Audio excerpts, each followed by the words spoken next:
All right. Hi, everybody. Welcome. If you have been to Raw Banter before, you know this is a little different because Lynn and I are not together in the same room the way we normally are. And it feels very odd to not have my co-host sitting to I my miss right. her.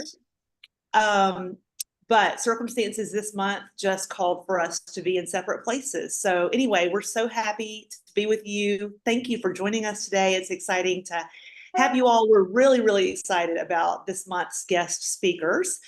But if you're new to Raw Banter, I want to start out by just sharing with you. Lynn and I are both breast cancer survivors. We are fortunate enough to be volunteers and heavily involved with an organization called Breast Cancer Recovery in Action that is headquartered, if you will, in Middle Tennessee, but has expanded out to some different locations.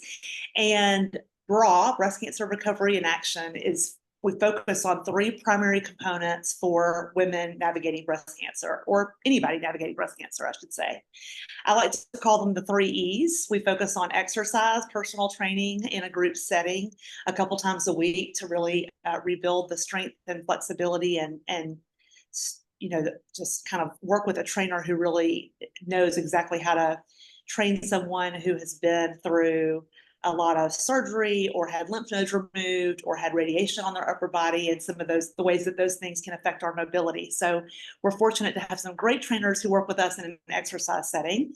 The second E is education, which is kind of what we're doing here. Raw Banter is one example of the education that we provide. We also have a registered dietitian on staff that does nutrition classes, as well as all kinds of educational content at various times. We'll sometimes have information on lymphedema, preventing it or treating it, or like supplements that we can take, just different educational things that could be relevant to the breast cancer community.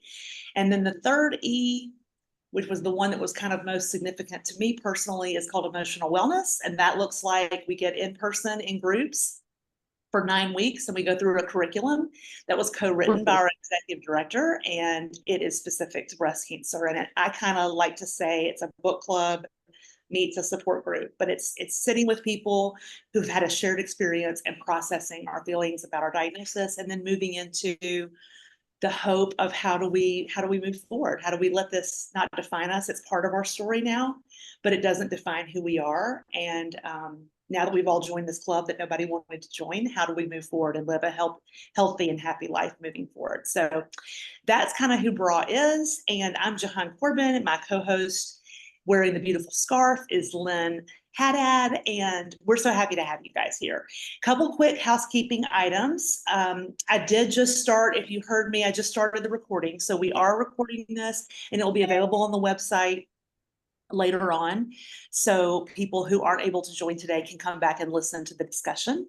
And also, because we have a few, a medium-sized group of participants, we want to make sure we try to let everyone speak and not interrupt each other, but also get everyone's questions answered. So if you do have a question, either kind of like visibly raise your hand, or what might even work better is if you'll just put your question in the chat, and Lynn and I will monitor that, and we will definitely tee up the questions that you have for our guest speakers. Yep. Okay. You could keep your microphones on mute. We would appreciate that. Oh, yes, that too. I'm sorry. Background noise. Yeah. That's right. Please mute yourself just to kind of minimize noise. You can tell Lynn that usually does the housekeeping stuff. I usually do. We flipped it around this time, so yeah. Yep. We got to keep it fresh. That's right. Okay. I think I did it for housekeeping. Yes, you did excellent. So are we good to go? Yes. Okay, so to get us kicked off, we like to, because this is banter, we like to keep it a little fun. Jahan wears many hats at bra groups. So I decided I wanted to quiz her on her knowledge about our three founders. And one of the many hats she wears is she operates as our intake coordinator. So she really works with them on a daily basis, in addition to having had relationships with them for several years. So I'm going to ask her a question about each of them. This is called Stump Jahan. And we're going to see if she can get a question about each of them right. And if she gets all three of them right, I'm going to buy her a cup of coffee when she's back in town. Yes. All right. I'm motivated now. You've incentivized me. She's gonna buy me a glass of wine when she's back. Okay. I have to get all three right to get the coffee. This feels really stressful. Okay. Yeah. And if you don't get all three right, then I get wine when you're back. So All it's right. really All kind right. of- It's skewed in Okay. my favor, I'll be honest, You but know, that's the and weight you of my leave heart. town, you leave me to sit here by myself. That's what happened. Okay, first up is a question from Jennedy. What does Jennedy really want to do when she retires? Yeah, this is a biggie. This is tough. These are hard. I want wine.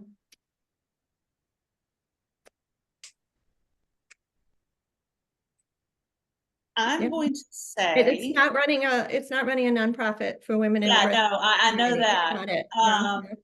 It's not running Pella. It's not. I know it's not, I was gonna say, it's not the window industry. No. I am going to say she wants to travel. Yep. Well, actually, it's sort of right. She wants to be a storm chaser. Oh, Yeah. I did not know that about Jenny. Okay, well, Yeah. see, I've learned something today. And anybody who is on this call and who comes to Oktoberfest, I encourage you to approach Jennedy if you don't know her well and talk to her more about this. I think it's a fabulous way to start off a conversation because I didn't That's know this about her. fascinating. So have And you, we will be did you talking see, Twister the movie when I see her because I was we'll about to say, did you see the new Twister, Jenny? That's so fascinating. Absolutely. And then I saw the original one, as Oh. well. So yeah. The original's classic. I haven't seen the new one yet, but the original's so good. new one's Yeah. a good one. That is fascinating. Suffice it to say that her storm chasing dreams do not come up in our everyday conversation about women. Just doesn't come up. All right, we got to keep it moving. So second up is Nancy, our esteemed executive director. What was Nancy's first job after graduating college? It was not making pizzas. I'll tell you that. Yeah. Yeah.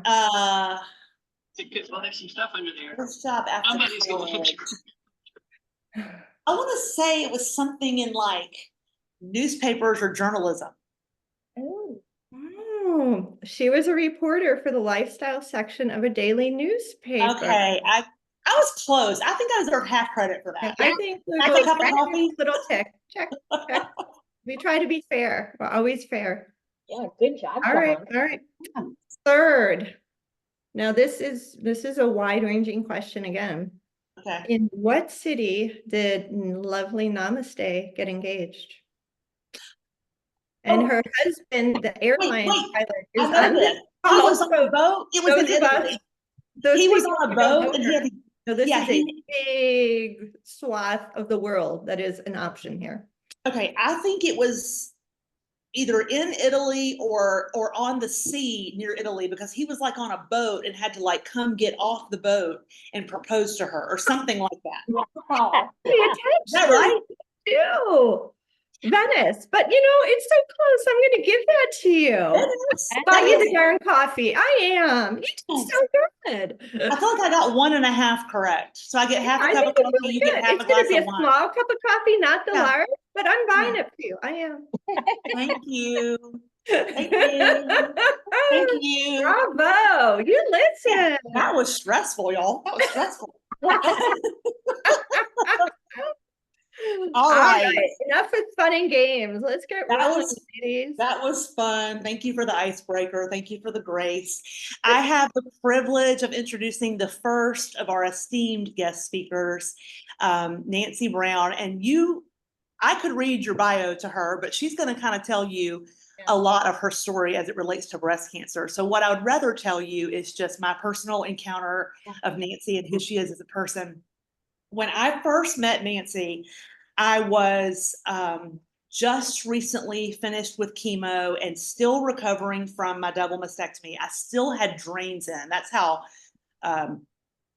recent it had all been. And to say that I needed support would have been an understatement, but I didn't know I needed support. So I was one of those fun people who really didn't think that she had anything to necessarily offer me, but I needed everything she had to offer me. And what I found in Nancy was such a kind, warm soul, gentle, just she was so welcoming and so hospitable. And as it turns out, over the years, as I've spent more and more time with her and gotten away from my own experience during that active treatment and sort of gotten back to who I was before the breast cancer diagnosis, I've just found her to be such an authentic friend, such a visionary. I love her big dreams for the organization, and I just love the way that she approaches life. And I really have said to her several times, I kind of want to be her when I'm her age, because she's such a mover and a shaker, and she's so consistent in practicing what she preaches, and that's very inspirational. So I am thrilled to introduce to you our executive director of BRA, and most importantly, my friend, Nancy Brown. Take the floor, Nancy. Well, you all wanted me to talk a little bit about my history. So I'm coming up on my 24th cancerversary. It's sort of somewhere around the end of October, 1st of November. It's been so long now that I've actually forgotten a lot of the dates, which is, I think, a good thing. I think that I was 45 when I was diagnosed, which at the time was considered really, really young. My kids were 6 and 9. And so it was, as a lot of you know, that was kind of a tough thing to do. I didn't know anybody who had had breast cancer. A lot has happened in the Nashville, Middle Tennessee area in the last 24 years in terms of the different kinds of support that's available, the different groups. A lot has happened in treatment. First I had a lumpectomy. Then because I needed to start chemo right away, so started chemo. Then we decided for various reasons that I would do a bilateral mastectomy. I did that. I had lat flap reconstruction to begin with, which is not even done very much anymore. And then I did radiation. So I was in treatment for just over a year. And during that time, I would talk to other people. I was really active in Gilda's Club and a couple of other, well, actually just Gilda's Club. That was the only other thing available at the time. And I would meet people who were further out than I was. And the first time I met somebody who was a 12-year survivor, I nearly jumped up and started cheering like a cheerleader, because it was like double digits. Maybe I'm not going to die and leave my children as orphans or with their dad, just their dad. And so after I finished with treatment and I started volunteering with Gilda's Club, I did the wellness program at St. Thomas, and they started saying, oh, here's this new person. Why don't you go talk to Nancy? And so I would talk to them. And then I had an opportunity to start in a position where I could sit down and talk one-on-one with other survivors who were just being diagnosed or just finishing up treatment, and getting to that point that I've always called walking a tightrope with no safety net, because once you're done, you see your folks, your treatment team, and then you're not seeing them all the time. And so that can be, to me, that was a really, really scary place when I wasn't always seeing my treatment team. And it was like, here, take this pill and you'll be fine. And it's like, oh, really? Will I now? Let's see about that. So once I started sitting down and talking to other people, and I would hear their story, and then I would share a little bit of my story, and then I'd talk to somebody else, or we'd pull in another person and we would all start sharing. That's when I feel like my emotional healing really started happening. Just that, and I didn't know I needed that at all. And I didn't know that that was going to be the outcome. In my 8th year of being a survivor, I lost a very, very dear friend to breast cancer, who had kind of been my mentor as I walked through. And one of the things that we talked about in her final days was how important it was to be able to give back, to turn around to the next person and say, here's my experience, you're going to be fine. You're going to, no matter what happens, it's going to be okay. And so even though we can't predict the future, and that may not be the best way to say it, somebody then told me, you're hope in a chair, because by that time I was a double-digit survivor. And to be able to just, I really do think of it as just taking something from somebody who was ahead of me. She gave it to me, and then I turned around and gave it to the person behind me. And we're all pulling each other along a little bit and just trying to make the world a little bit less scary and a better place. So once we had got into COVID and things were shutting down and other organizations weren't necessarily doing things that they had been doing before, Namaste and Genity and I just said, what if we did this together? Because people were still calling us. And so we did. And I think one of the best things that's ever happened has been walking in the park with Jahan and Lynn and Namaste and Genity and all of the other folks that we walked and dreamed and planned with. And that brings us up to where we are today. So Nicely done. I'll take questions or we'll move on. Have you got questions for Nancy? All right. Well, thank you. It's amazing. We're so happy that you've made it here healthy. All right. Well, I do not have Jahan's gift of gab. So Namaste got me, and I'm afraid I don't have the warm and fuzzy that she has, but I met Namaste years ago preparing for an emotional wellness discussion group, and we hit it off and we started having lunch and chatting. And a couple of years after that, she invited me to take an art class with her, and it turned out we're both very creative. And we loved that. So we started getting together for art class, and that turned into meeting for breakfast before art class.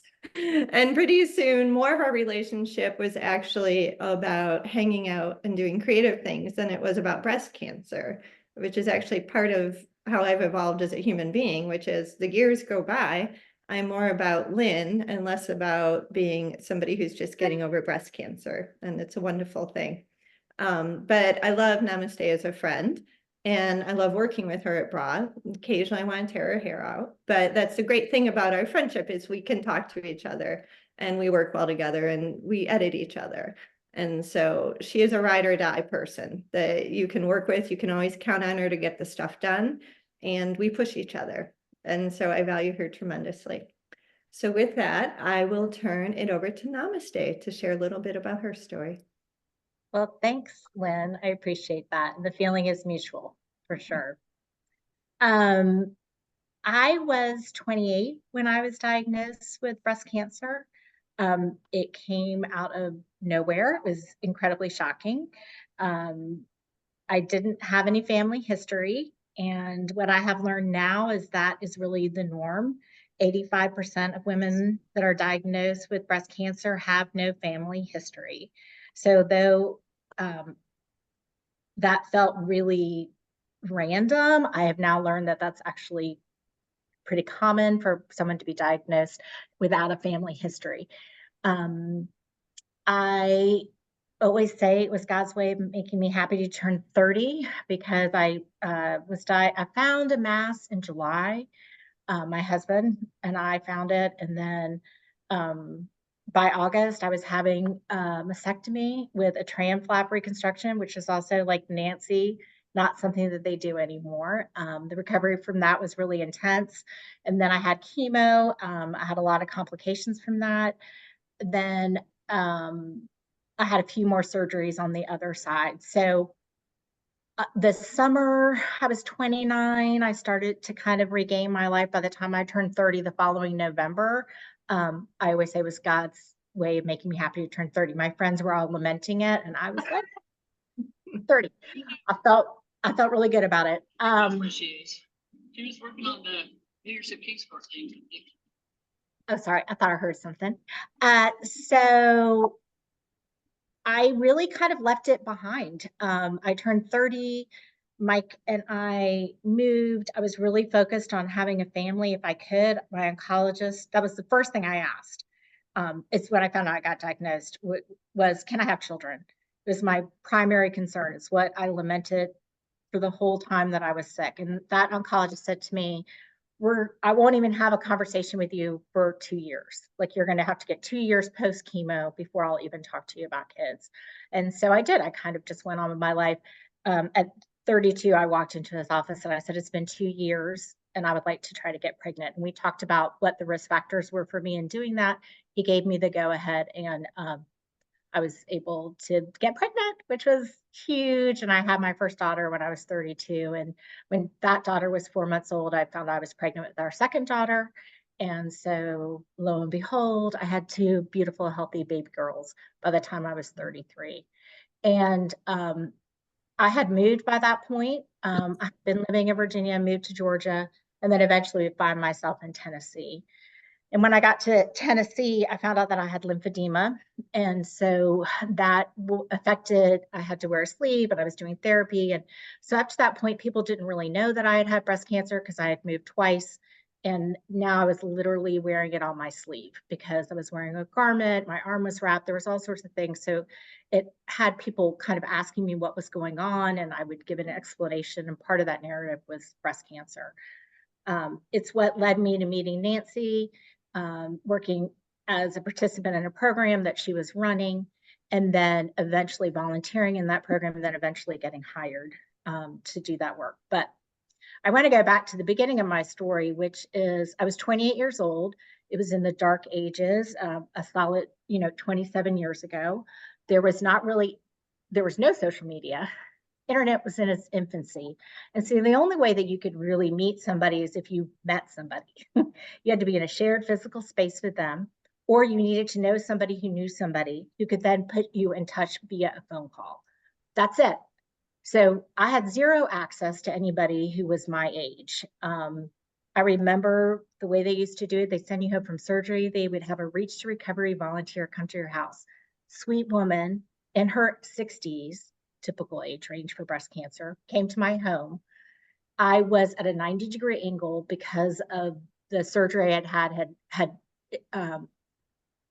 influenced like my abdomen, right? That's where they had used tissue from there to create a breast for me. And this woman walked in my house and she started crying because she's just felt so bad for me. She's like, I'm so sorry you're going through this. And I mean, I ended up comforting her, which I was like, I don't really think this is how it's supposed to go, but okay.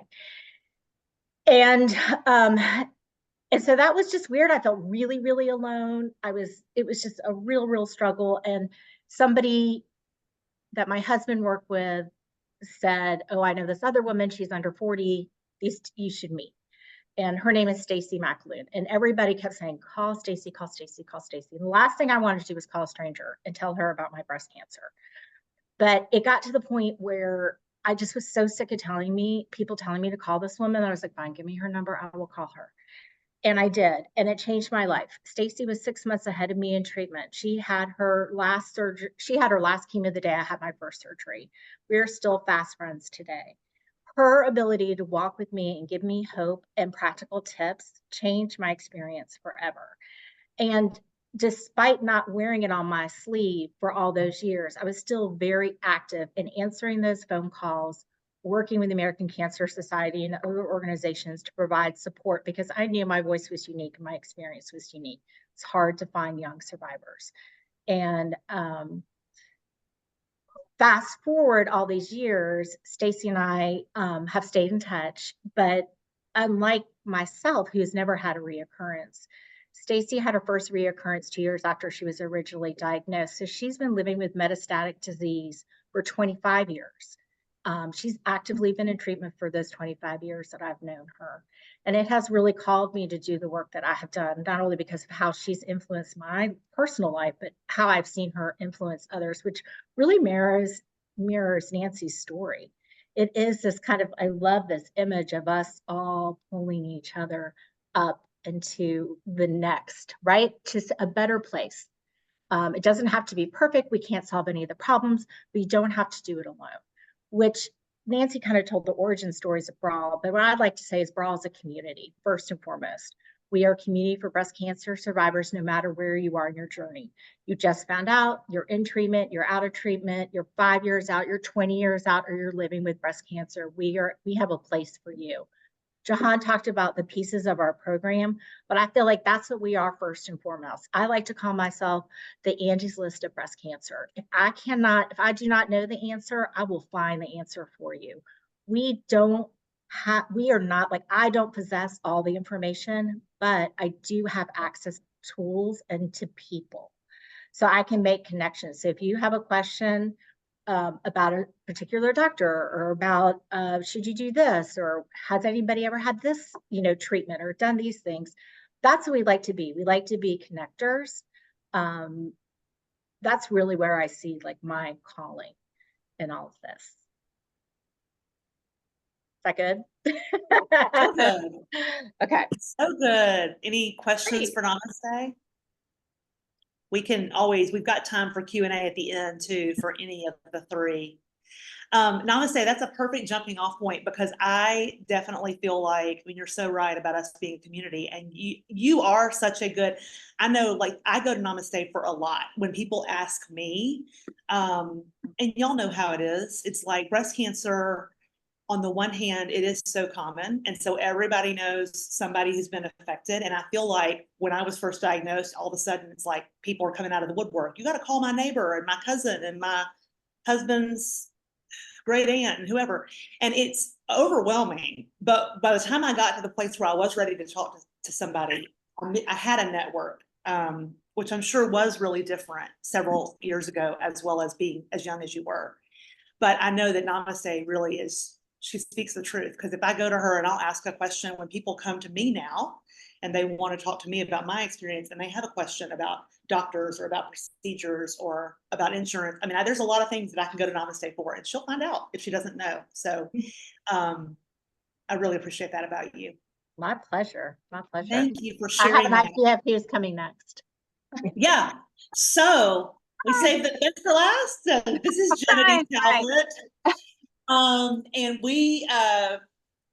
Genevieve and I did not know each other before the creation of Bra, although I feel like I had heard your name for a long time before that. So I think I knew of you. We're the two ladies with the unique names that start with a J.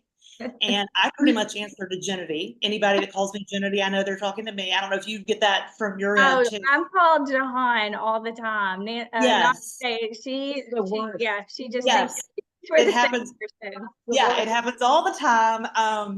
But what I really, and Genevieve will share her unique story with you all, but I was inspired by it when I heard it before I even met her. And then when I met her and saw just what a picture of strength she is, Genevieve is such a, she's just strong. She's a great person. She's a great wife. She's a great mom.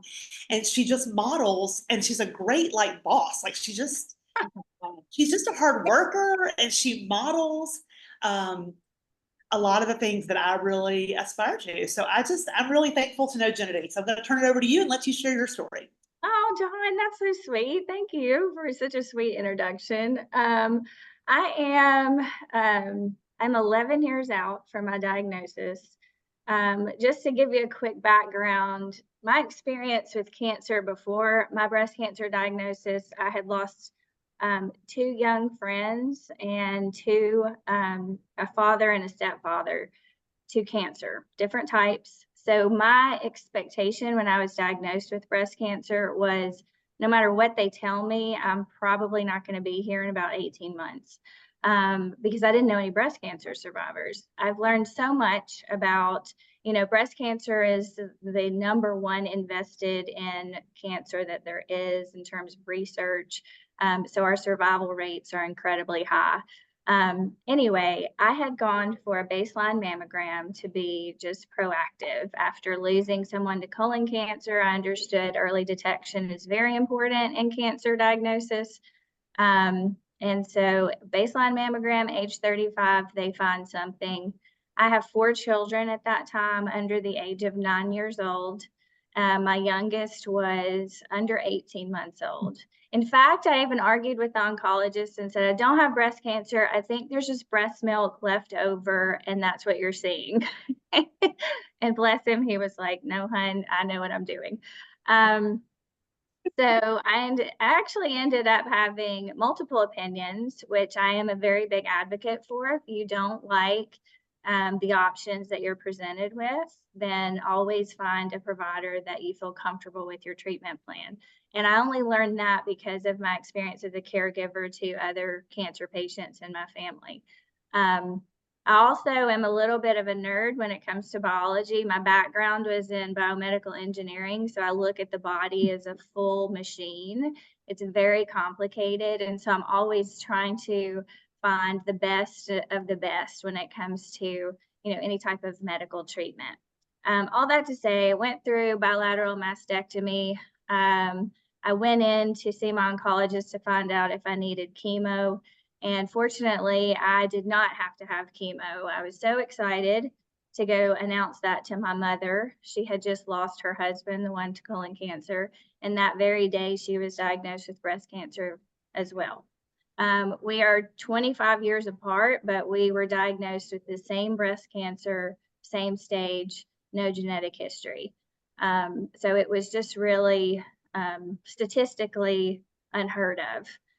So she just joined my breast cancer team. I gave her the same physicians, but I was caring for her as well as my 4 children.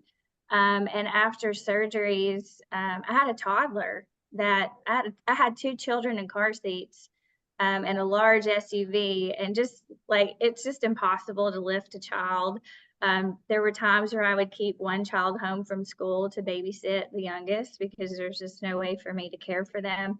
Reconstruction's never fun. I think sometimes it's sold as you're just going to get new breasts and it's no big deal, but I ended up on bed rest from some complications, and it was just challenging, bottom line. That honestly put me into a pretty poor mental state, which I have found just from the chemical perspective of what breast cancer does to you. You go into a state of fight or flight. And once you kind of end treatment, all of those adrenaline hormones start to fall down, and it's very natural to fall into, a feeling of sadness or depression. So thankfully, my mom said, hey, let's get you back into the gym. Exercise is really good for mental health. You need it to be able to lift up, all your babies. Let's try to get you, back in. So she actually introduced me to Nancy. And it was a moment that changed my whole life because, again, I had thought, great, I've been cured from cancer, but I know it's going to come back in 18 months and I'll be, I need to teach my husband how to braid hair for the kids because I'm not going to be here. And then Nancy made a statement. I did not even know she was a survivor. And she said, oh yeah, I had breast cancer about 13 years ago when my children were 6 and 9 and I was a young mom. And I just lost it in tears. She was literally like all that hope that I've been searching for on the internet to cure things. It was like, wow, women live with this, survive, they thrive. She's healthy, she's working out. She just taught me so much about all of the components of how to actually gain more strength physically, mentally, emotionally, spiritually, after this experience. So after working with her for several years and she allowed me opportunities to mentor other patients. And I'll be honest, that is the most healing thing that you can do after your breast cancer experience. Everybody in the world is going to go through challenging, horrible things. Life does not spare anyone.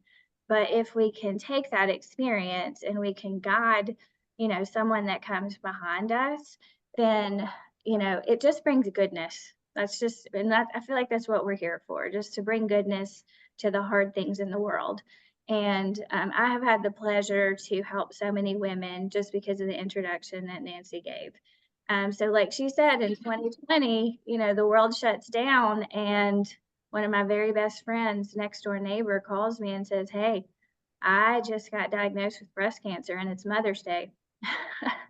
you know, she was not in a great place. Young mom, 2 small children, very close to my experience. And we all found, Nancy, Namaste, and I found that we had women who were, you know, in the midst of the pandemic, were experiencing breast cancer in you know, isolation, total isolation, being dropped off at hospitals alone, going through mastectomies alone. My friend went to her first chemotherapy session in complete isolation and had a seizure, just from, you know, we just don't know sometimes why our bodies react that way.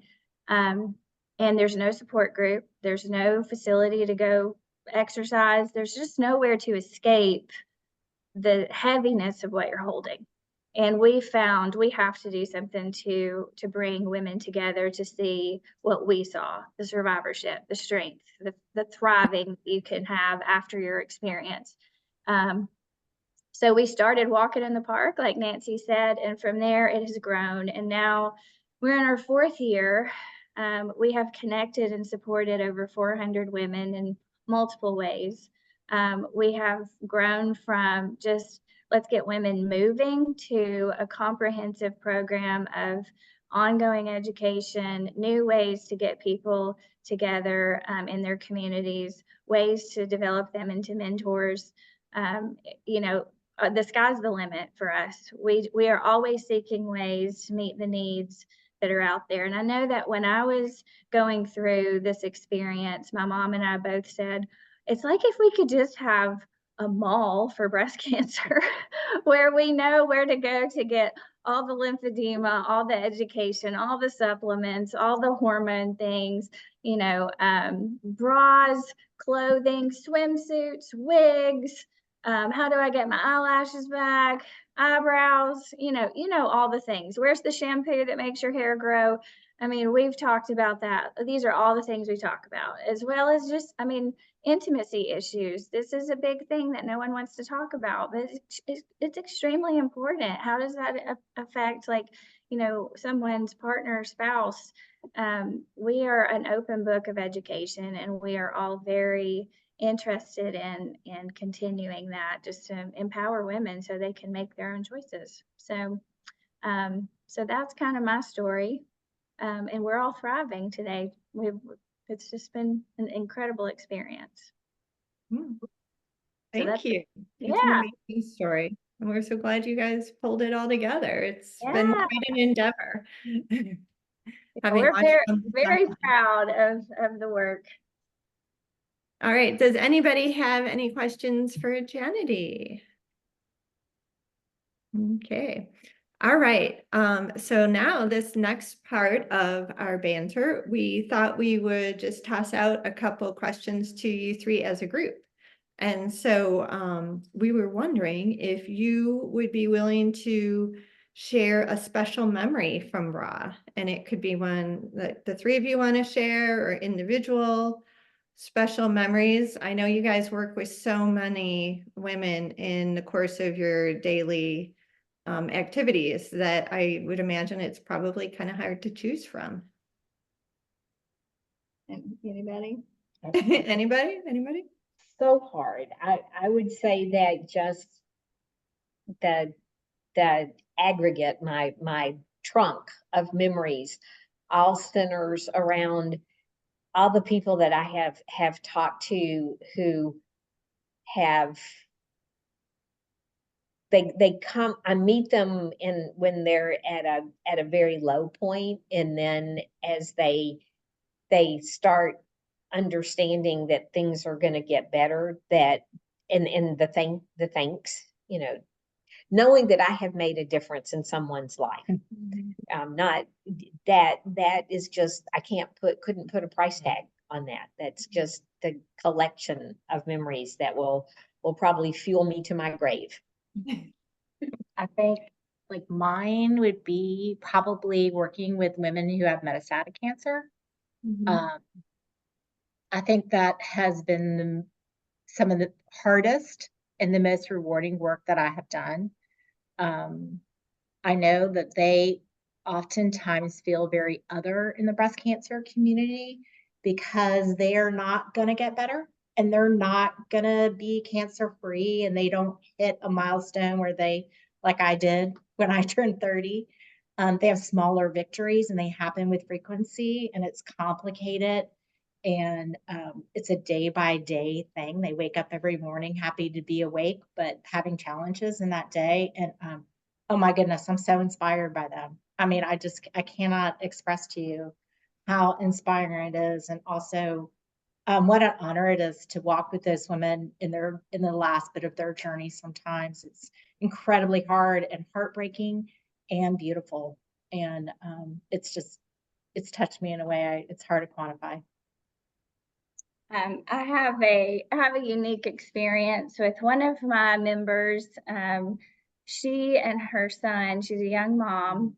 Her son was 3 years old, and she was diagnosed with breast cancer, and within a week he was diagnosed with kidney cancer. So it was a very unique situation. So she walked with us with raw, meaning participated as she could over the course of 18 months, coming in and out. I remember one day she walked in to work out, and I could tell her coloring wasn't well, and it really wasn't a good day for a workout. So we just had a little chat. And she just told me how important it was so important for her to be in a place where she could see healthy women, because she was just not in a good place mentally, emotionally, or physically. And then I get the privilege to fast forward to the end when they're all finished with their treatment. And she brought her son to our workout, and we let him work out with us, this little boy, and he's lifting weights, little tiny weights, and and she's lifting weights, and they're both thriving. And on top of the physical aspect that they're healed, one of the things she gained from our emotional wellness piece was even though she went through a really scary thing, losing her hair alongside her son allowed her to remove some of the fear in him of that experience. Mm-hmm. So her breast cancer experience actually helped him feel safe, because he was going through this with his mom, and look at mom, we're looking the same. Mom's getting better, I'm getting better. That was such a unique experience, and we rallied around her from the first moment we met her. Our bra group supported her with food, and that was a really cool transformation to see two generations that were impacted just by accident, essentially, from our program. But that's one of the things I love about BRA, is that we are very flexible and comprehensive, and here for the long run, of your unique journey. So that was a really special one. That's amazing. So good. It's so good. I mean, I knew that story. It's still so good to hear it again. It's just, these are such powerful stories to hear from each of you about your work with these families and people. So my next question to the group, and this is kind of a big, broad one, so we'll have to, I tell you what, let's try to pare it down. Maybe you could say like a short term, like 5 to 10 year, and then maybe a long term, like let's say 100 years from now when none of us are here anymore. What do you hope for BRA going forward? Ooh, yeah. I've been doing a lot of research for a particular thing, but part of that has been researching survivorship. And when I was diagnosed in 2000, nobody talked about it. It just wasn't even hardly a word. And now a lot of the major medical centers, there's organizations, and like survivorship is just a big deal. So for me, my hopes for the 5 to 10 years is that we really, I think we've been doing it and can be an example. And if we can be in the forefront of teaching other people, we're just a tiny little organization, but it would feel so good to be able to be the ones that teach these, big major medical centers how to run an appropriate survivorship program, and why it's important that breast cancer is kind of on its own, because it's a unique situation. So for me, the short term is being on the forefront of leadership in the whole survivorship movement, being able to pivot and add and adjust and make it even better. I would say 100 years from now, I am certainly hoping that we have targeted therapies that catch breast cancer from a blood test, and there's a quick shot and you're done, and you get to keep your breast and your hormones stay the same, and women just thrive, you know. The amputation of breast, I think we're on the edge of maybe being able to move away from that because our therapies are becoming so good. And that is a piece that's one of the hardest parts of breast cancer, you know, treatments, is the loss of breast and what that entails. But yeah, wouldn't it be great in 100 years if we catch this thing so early, know what turns it on, and we figure out how to turn it off, and this just becomes this crazy thing they used to do in like ancient Egypt or something, you know? Or That- even prevent it. How about a vaccine to stop cancer before it starts? Yeah, we got to be out of business. Yeah, well, that's good. They'll be like, Part. those women in the 2000s, those poor women in the 2000s, they had to deal with all this amputation and stuff. Yeah.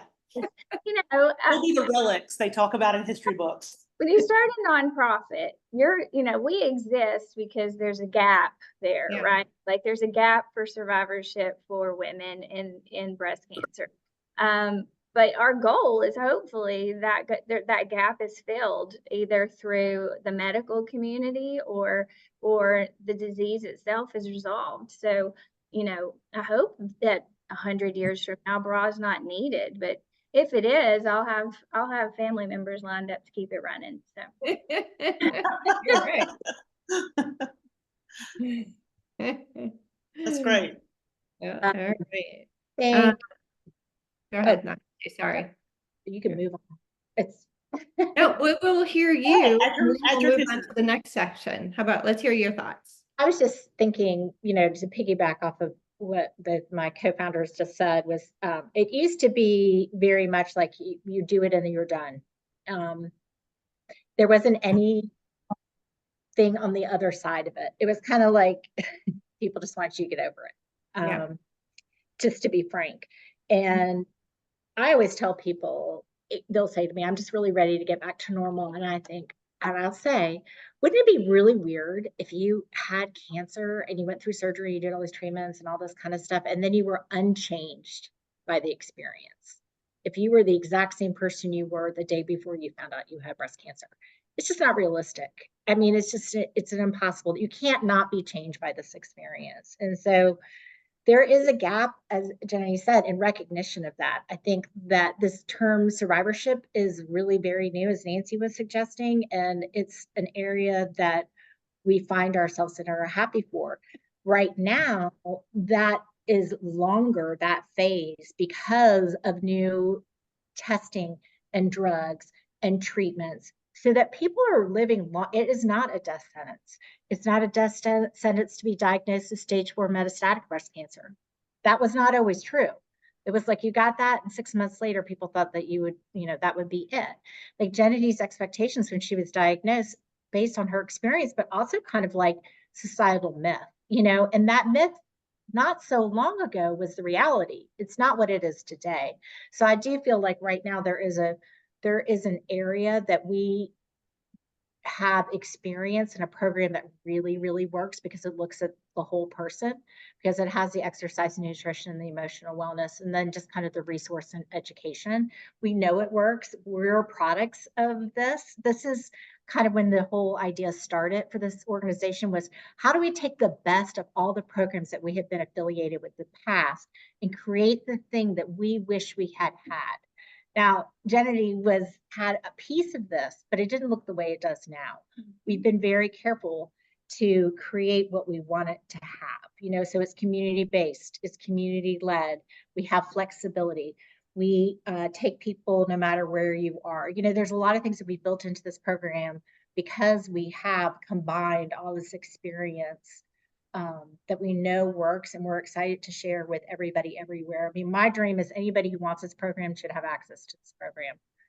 I don't know how to make that happen, but I would love for it to happen. I 100% will not be here in 100 years. That does not make me sad.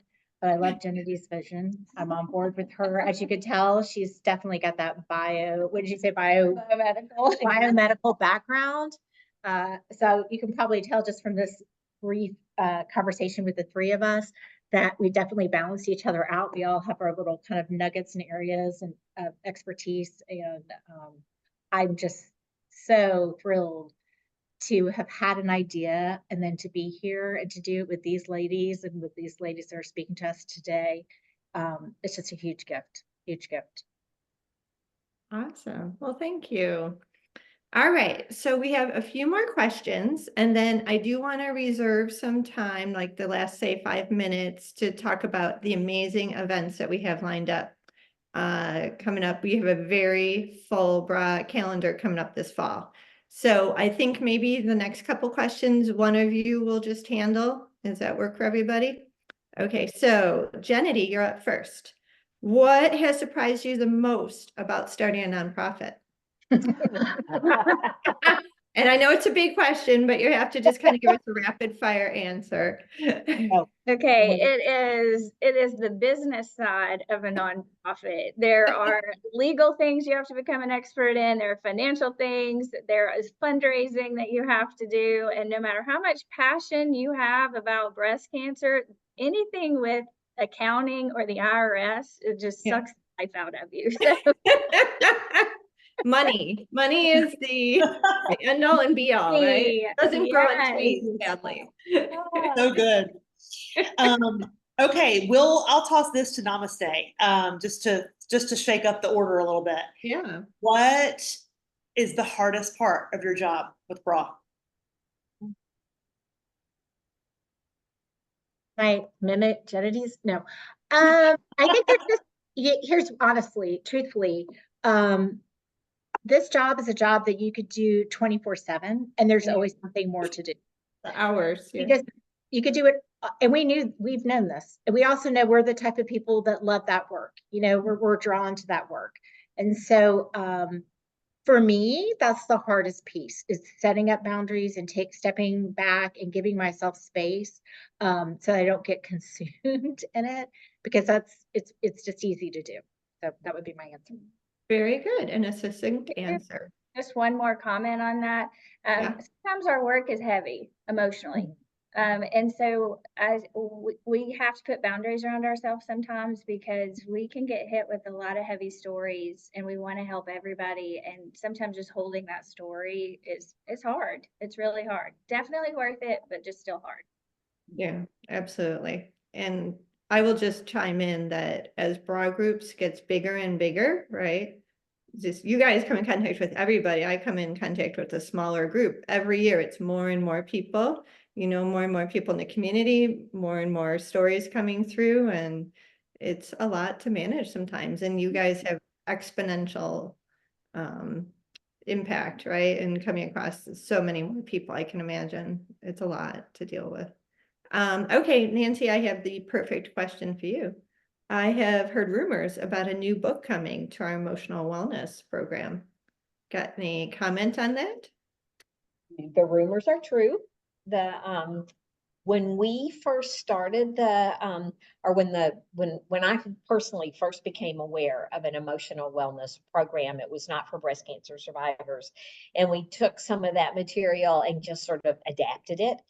But because there's more information about survivorship, and these two are very avid readers, as am I, and so always pulling in more information. And it's like, and then some of the work that you're doing, Lynn, with the advocacy, and then Jahan has contacts. Anyway, all of that to say that yes, there is a new book coming, and it is going to be some of the same concepts that's in our current curriculum, but we're expanding that and giving it more of a global perspective from survivorship, and crossing over from before to after, and being a better person. And the emphasis on mental health these days has really opened the doors and provided a lot of more and different information than what was available from what we first used. So I'm really, really excited about it, and hopefully we'll at least have a rough draft by the first of the year. Can't wait to That's see so, it. that's so exciting. I think one of you mentioned, it may have been Namaste, but to your point about the mental health, Nancy, I think Namaste was the one that said something like people, when she was first diagnosed, expected her to sort of get over it and move on. And I feel like that was still true for me 6 years ago. I think a lot of people still, they mean well and they have good intentions, but they don't know what to say. And so then they say something like, "Oh, your hair's grown back and you look so normal. Are you normal? You feel normal?" And I was like, I don't feel normal, but I didn't know at the time how to deal with that or articulate that. So that mental health piece is something that I think really the survivors, we get that about each other and our experiences, and other people just don't. If you haven't gone through it, I just don't think you get that. So it's a really important part of the healing, I think, for us, is to deal with that sort of, how am I processing this? How am I feeling about this? And am I taking care of myself mentally and emotionally as well as the other ways? Just for what it's worth. That's my 2 cents. Okay, we have 3 minutes left. So let's, I'm gonna have y'all, what was that, Lynn? I think we can go over a minute or two, but yes, let's kick Okay. it. You go ahead. So we're gonna talk about upcoming events. I know there's a lot to share because we have lots of things going on this fall. So who wants to start with that? Namaste. Namaste's Go calendar going. Go for it. And we did want to mention, there will be an email coming out after this. The post Banter email is going to have links to all of these events. So you don't have to furiously scribble them all down, listen to Namaste, but like just relax and enjoy the moment. I love that, Lynn. Well, our first big event is happening on Saturday, September 28th. This is our major fundraiser. It's called October Fest. It's happening at the Glass House, which is where we're at right now, which is, you can see some of the beautiful glasswork behind us. We had a meeting here at the venue. We're really excited about this event. It's going to be a fun evening. They'll have a glass blowing demonstration. You'll be able to learn more about bra. We would love for you. There'll be a silent auction. Even if you're not present, you will have access to that. And there'll be a live auction where we'll be auctioning off a piece of glasswork that's being made that evening. So it is going to be a fantastic event. This is really our one big event that we have for fundraising. Our program is offered at no cost to breast cancer survivors. We really feel that that's super important because research shows that breast cancer is the most expensive cancer to have.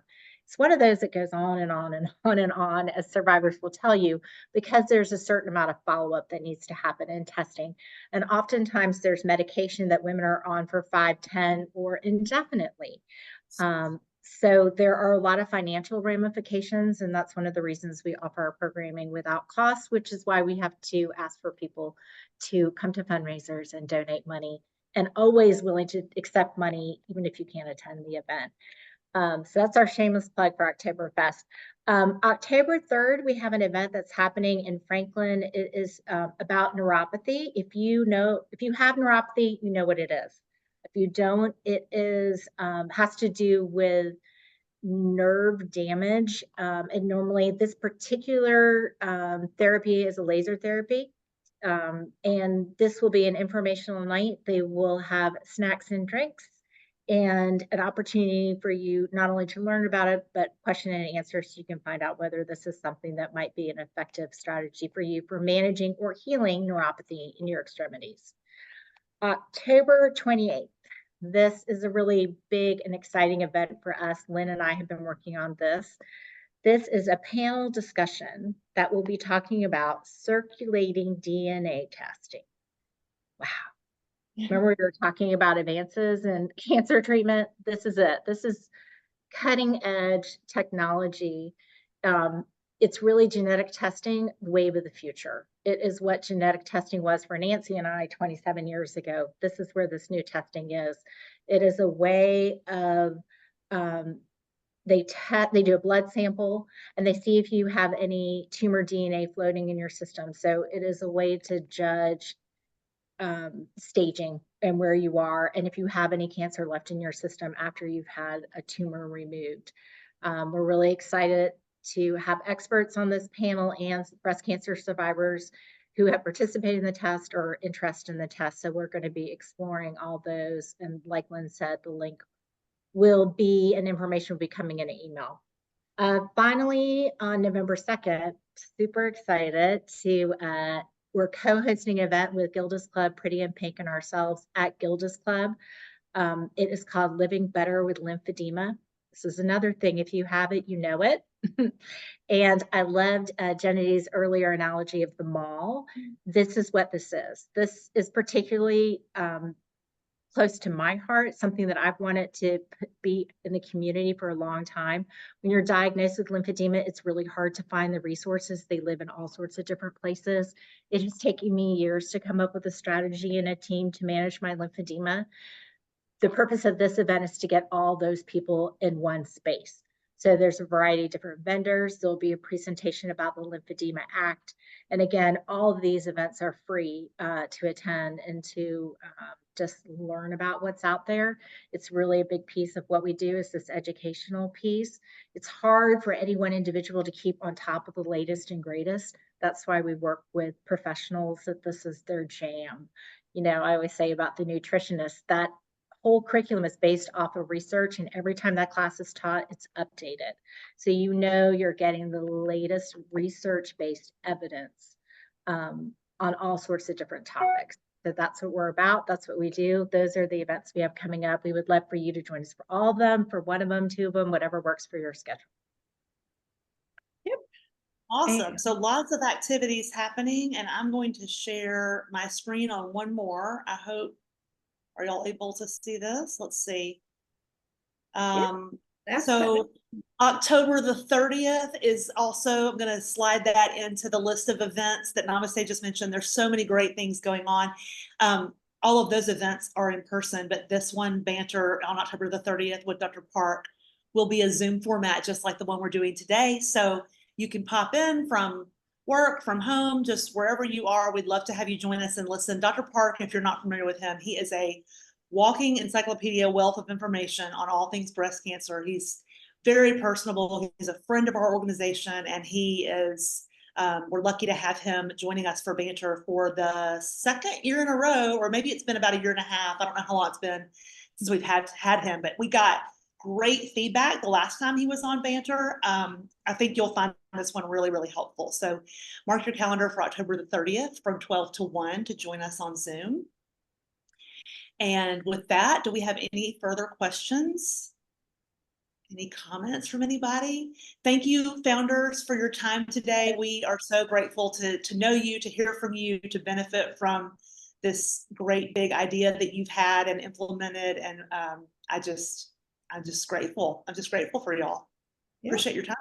Thanks very much. And Thanks for having us. Thank y'all for Broad Banter. We are so grateful for you two. It's an incredible resource that we have for women out there. So thank you for sharing. I appreciate visit us you. anytime. yeah. Good to see all of you. Have a good Good to see you, afternoon. Take Mary. care. See you guys. Bye. Bye.